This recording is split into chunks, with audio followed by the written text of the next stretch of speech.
కమాండ్కి వెళ్దాము. ట్రిమ్ అనే command. So trim అనేది ఏం చేస్తుంది అనేది చెప్తాను ఇప్పుడు. న్యూ మెజర్ తీసుకొని, సో ట్రిమ్ అనేది లెంత్తో పాటు చెప్పాలి మనము, ఎందుకంటే మనం ట్రిమ్ అర్థం చేసుకోవడానికి లెంత్ అనేది వాడితే మనకు కరెక్ట్గా అర్థమవుతుంది. సో ఫర్ ఎగ్జాంపుల్ నేను ఇక్కడ మెజర్ ట్రిమ్ అని పేరు పెట్టి, ఓకే అండి. సో ఇక్కడ ఒక స్ట్రింగ్ తీసుకుంటాను. స్ట్రింగ్కి ముందు ఒక 2 స్పేస్లు ఇచ్చాను, ఇండియా, ఓకే, వెనక ఒక స్పేస్ ఇచ్చాను. సో ట్రిమ్ ఏం చేస్తుంది అంటే మనకి ఏదైనా స్ట్రింగ్లో ఉన్న ముందున్న ఎంటీ స్పేసెస్ను, వెనకున్న ఎంటీ స్పేసెస్ను డిలీట్ చేస్తుంది, ట్రిమ్ చేస్తుంది. That is the job of the trim. దాని పని ఏంటంటే ఒక వర్డ్ కానీ స్ట్రింగ్ కానీ ఉన్నప్పుడు దాని ముందున్న ఎంటీ స్పేసెస్, ఎంటీ క్యారెక్టర్స్ అనేది రిమూవ్ చేస్తుంది. ఓకే, సో ఇప్పుడు మనము ట్రిమ్ వాడామనుకోండి ఈ స్ట్రింగ్కి, సో మనకి ఎంటీ స్పేసెస్ పోయి ఇండియా అనేది వస్తుంది. సో అది రావడం ఎలా అర్థం కావాలంటే మనం లెంత్తో చేద్దాము ఫస్ట్. సో ఫస్ట్ లెంత్ ఎంత ఉందో చూద్దాం. దీని స్ట్రింగ్ లెంత్ ఎంత ఉంది, let us see card and trim. So 8 ఉందండి మనకి లెంత్. సో ఇప్పుడు నేను ట్రిమ్ వాడతా. ఓకే, ట్రిమ్ ఇండియాకి ట్రిమ్ వాడేసి దీని లెంత్ తీసుకుంటాను. ఓకే అండి, ట్రిమ్ వాడి దీనికి లెంత్ తీసుకుంటాను. అప్పుడు మీకు అర్థమవుతుంది ట్రిమ్ పనిచేసిన తర్వాత లెంత్ ఎలా మారిందని. ట్రిమ్ ఏం చేస్తుంది, ఫస్ట్ 8 ఉంది ట్రిమ్, ఎందుకంటే మనకి ఇక్కడ 2 ఎంటీ స్పేసెస్, 5 లెటర్స్, సో 7, ఇంకొక ఎంటీ స్పేసెస్, 8 వచ్చింది. సో దాన్ని ట్రిమ్ చేసి మళ్ళీ లెంత్ తీసుకుంటున్నాను. అప్పుడు మీకు ఏమవుతుందో చూడండి. ఈ ఎంటీ స్పేసెస్ పోయి మనకి ఎంత రావాలి, లెంత్ 5 రావాలి, ఎందుకంటే ఎంటీ స్పేసెస్ పోతాయి కాబట్టి. Okay, so let us see. So output is 5. So the job of the trim is, మన జాబ్ ఏంటంటే ట్రిమ్ది ముందు వెనక ఉన్న ఎంటీ స్పేసెస్ని డిలీట్ చేస్తుంది. ఓకే అండి. సో ట్రిమ్ అనేది మనకి చాలా యూస్ఫుల్ అవుతుంది యాక్చువల్ వర్క్లో, ఎందుకంటే మనకి ర్యాట్ ఆట వచ్చినప్పుడు మనకి ఈచ్ రోలో చాలా ఎంటీ స్పేసెస్ ఉంటాయి, ముందు ఉంటాయి, వెనక ఉంటాయి. సో మనం ఏదన్నా ఆపరేషన్స్, అర్థమెటిక్ ఆపరేషన్స్ కానీ, సెర్చ్ ఆపరేషన్స్ కానీ, విజువల్కి వెళ్ళే ముందు ఇంకేమన్నా ETL operations, extract, transform and load operations చేయాలనుకుంటే ఈ ట్రిమ్ అనేది బాగా యూజ్ అవుతుంది. ఫస్ట్ ఎంటీ స్పేసెస్ తీసేసి మనం ముందుకు వెళ్ళాలి, లేకపోతే మన డాక్స్ కానీ మన విజువల్ కానీ అవన్నీ కరెక్ట్గా రావన్నమాట. ఓకే అండి. సో నెక్స్ట్ సబ్స్టిట్యూట్ ఉందండి. Let's go to substitute. So సబ్స్టిట్యూట్కి నేను ఒక టేబుల్ తీసుకుంటాను. తీసుకొని ఇక్కడ sub category, okay, sub category ఇచ్చేసి నెక్స్ట్ ఇక్కడ రీజన్ ఇస్తాను. ఓకే అండి. సో కొద్దిగా ఫాంట్ ఇంక్రీజ్ చేద్దాము, కనపడట్లేదు. ఫాంట్ వచ్చేసి ఇక్కడ 14 పెట్టాను. ఓకే అండి. సో నేను ఇప్పుడు సబ్స్టిట్యూట్ వాడి ఎక్కడెక్కడ ఈస్ట్ ఉందో అక్కడక్కడ వెస్ట్ నేను సబ్స్టిట్యూట్ చేయాలనుకుంటున్నాను. ఓకే అండి. సో దానికి ఏం చేయాలి, మనము సబ్స్టిట్యూట్ అనే కమాండ్ వాడాలి. సో దానికి మనకి ట్యాగ్స్లో మనకి ఈ 4 ఉంటాయండి. ట్యాగ్స్లో ఈ 4 ఏంటి, measure, quick measure, new calculated కాలము, క్యాలిక్యులేటెడ్ టేబుల్. టేబుల్ అంటే క్యాలిక్యులేటెడ్ టేబుల్, న్యూ కాలం అంటే క్యాలిక్యులేటెడ్ కాలం, new measure, quick measure. So ఈ 4 మనకు ట్యాగ్స్ అంటే ఈ 4లోనే రాస్తాము. సో ఇప్పుడు వచ్చిన సబ్స్టిట్యూట్ కమాండ్ని నేను న్యూ క్యాలిక్యులేటెడ్ కాలంలో రాసి చూపిస్తాను. Okay, so substitute, okay, so use substitute. Okay, so ఇది మనకి ఇంటెలిజెన్స్ ఏం చెప్తోంది, ఒక టెస్ట్ ఇవ్వాలి, old test, new test. Okay అండి. టెస్ట్ ఏంటి, మనకి రీజన్ కాలం. సో రీజన్ కాలం తీసుకోండి ఇక్కడ. ఓకే, అందులో ఏం మార్చాలనుకుంటున్నారు, ఓల్డ్ టెస్ట్ ఏంటి, నాకు ఈస్ట్ అనేది ఓల్డ్ టెస్ట్. న్యూ టెస్ట్ ఎలా మార్చాలనుకుంటున్నారు, వెస్ట్ కింద మారుస్తాను. ఓకే, సో ఇప్పుడు చూద్దాం అవుట్పుట్. ఓకే, ట్యాక్స్ రాసిన తర్వాత ఇక్కడ కొద్దిగా ఎర్రర్ ఉంది మనకి. సో ఇక్కడ నేను ఇది బ్రాకెట్ క్లోజ్ చేయలేదు, ఇక్కడ okay. So now will see the output. Still error ఉంది, ఇక్కడ ఒక బ్రాకెట్ ఎక్స్ట్రా ఉంది. ఓకే అండి. So let us see the output. So ఇక్కడ క్యాల్కులేటెడ్ కాలంలో నేను ఆ క్యాల్కులేటెడ్ కాలం తీసుకొచ్చి ఈ కాలంలో పెడతాను. ఓకే అండి.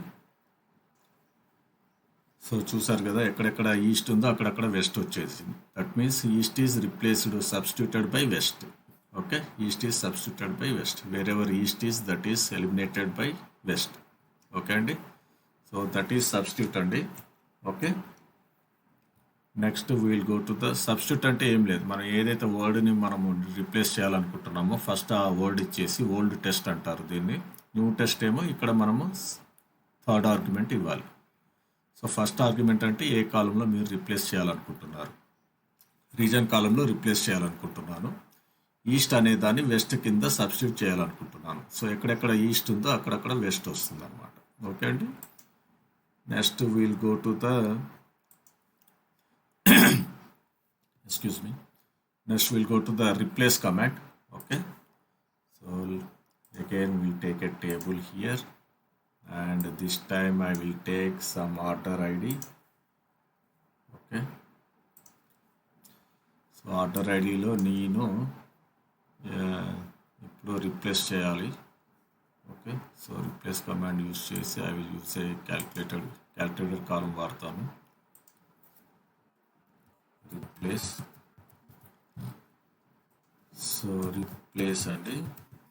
సో రిప్లేస్లో ఏమవుతుంది మనకి, okay, old test. Old test అనేది ఏంటి, నాకు ఆర్డర్ ఐడి. ఓకే అండి, order ID. Okay, so this is my order ID. Okay, let me remove this. Order ఐడిలో నేను స్టార్ట్ పొజిషన్ అంటే ఇప్పుడు నేను 2014ని 2016 కింద మార్చాలి. ఓకే, సో స్టార్ట్ పొజిషన్ ఏంటి, ఈ 2 అనేది ఎక్కడుంది, ఏ పొజిషన్లో ఉంది, 1 2 3 4, 4th పొజిషన్లో 2 ఉంది కదండి. Starting position 2. మనకి స్టార్టింగ్ పొజిషన్ ఎన్నో క్యారెక్టర్, సి అనేది 1, ఏ అనేది 2, డాష్ అనేది 3, 2 అనేది 4. So starting position is 4. Okay, next number of characters. ఎన్ని క్యారెక్టర్స్ రిప్లేస్ చేయాలనుకుంటున్నాను, 4 క్యారెక్టర్స్. దేంతో రిప్లేస్ చేయాలనుకుంటున్నాను, ఓకే, 2016తో రిప్లేస్ చేయాలనుకుంటున్నాను. ఓకే అండి.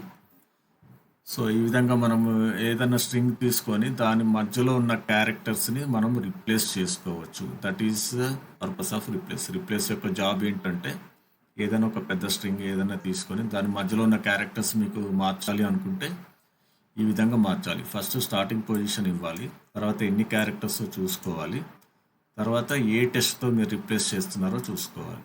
Okay, so let us see the output అండి. కాలం రిప్లేస్ చూసారా, 2014 కాస్త మనకి 2016 కింద మారిపోయింది. ఓకే అండి. So that is the replace ఆ విధంగా పనిచేస్తుంది. ఎక్కడైనా మనం మెయిన్ స్ట్రింగ్లో ఏదైనా క్యారెక్టర్స్ మనం రిప్లేస్ చేయాలి అనుకుంటే అలా రిప్లేస్ చేయొచ్చు. స్టార్టింగ్ పొజిషన్ ఇచ్చి నెంబర్ ఆఫ్ క్యారెక్టర్స్ ఇచ్చి న్యూ టెస్ట్ ఇస్తే ఓల్డ్ టెస్ట్ కాస్త అక్కడ ఉన్న నెంబర్ ఆఫ్ క్యారెక్టర్స్ కాస్త మనకి న్యూ టెస్ట్ కింద మారిపోతాయి. ఓకే అండి. నెక్స్ట్ మనకి బ్లాంక్ ఉందండి. So let us see. Blank కూడా మనకు ఒక్కొక్కసారి అవసరం అవుతుంది. సో ఒక్కొక్కసారి మనం అవుట్పుట్ ఇవ్వకుండా మనకి బ్లాంక్ అవుట్పుట్ ఇవ్వాల్సి వస్తుంది. సమ్ టైమ్స్ ఎప్పుడన్నా మనకి అవుట్పుట్లో నాకు ఏ అవుట్పుట్ వద్దు, నాకు అవుట్పుట్ బ్లాంకే పెట్టాలి నేను అన్నప్పుడు బ్లాంక్ కమాండ్ వాడతాము. లేదంటే ఏదైనా కోడ్ రాసేటప్పుడు బ్లాంక్ ఉంటే ఈ పని చేయి, బ్లాంక్ ఉంటే ఆ పని చేయి అని రాసేటప్పుడు బ్లాంక్ అనేది వాడతాము. సో ఇప్పుడు నేను ఒక సింపుల్ ఎగ్జాంపుల్ తీసుకొని ఈ టేబుల్లో క్వాంటిటీ తీసుకుంటాను. ఓకే అండి. సో క్వాంటిటీ తీసుకొని ఇక్కడ అగ్రిగేషన్ తీసేసి don't summarise.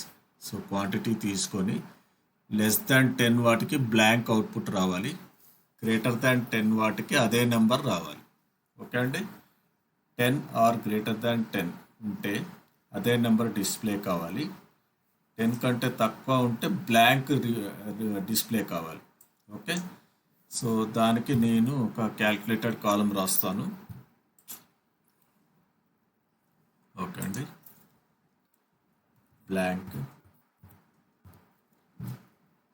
Okay, so let us say if కండిషన్తో వాడతాను ఇప్పుడు. ఇఫ్ సో లాజికల్ టెస్ట్ అంటే క్వాంటిటీ.